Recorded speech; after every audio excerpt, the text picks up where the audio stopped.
ఈరోజు మన ధ్యానాంశం కదల్చలేని దేవుని కృప. మన చుట్టూ ఉన్న ప్రపంచంలో ఎన్నో మార్పులు సంభవిస్తుంటాయి. కాని దేవుని వాగ్దానం మాత్రం ఎన్నటికీ మారదు.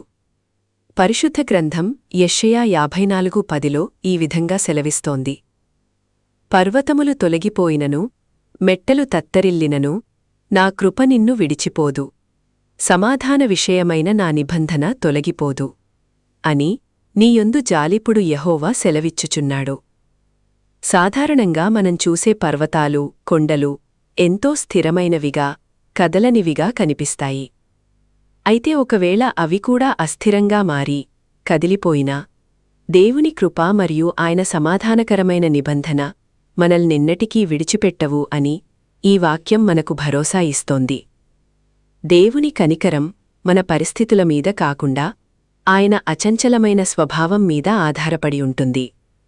కాబట్టి మన జీవితంలో ఎలాంటి సవాళ్లు ఎదురైనా ఆయన కృప మనకు తోడుగా ఉంటుందని నమ్మి మనం ముందుకు సాగవచ్చు.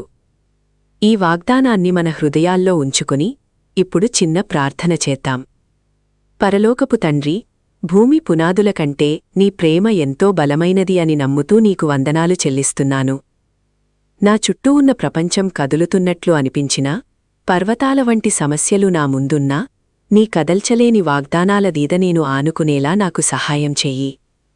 నీ కృపను, నీవిచ్చే సమాధానాన్ని ఈరోజు నేను పొందుకుంటున్నాను. నన్నెన్నటికీ విడిచిపెట్టని నీ ప్రేమకు కృతజ్ఞతలు తెలుపుకుంటూ యేసు నామంలో వేడుకుంటున్నాను తండ్రి. ఆమెన్.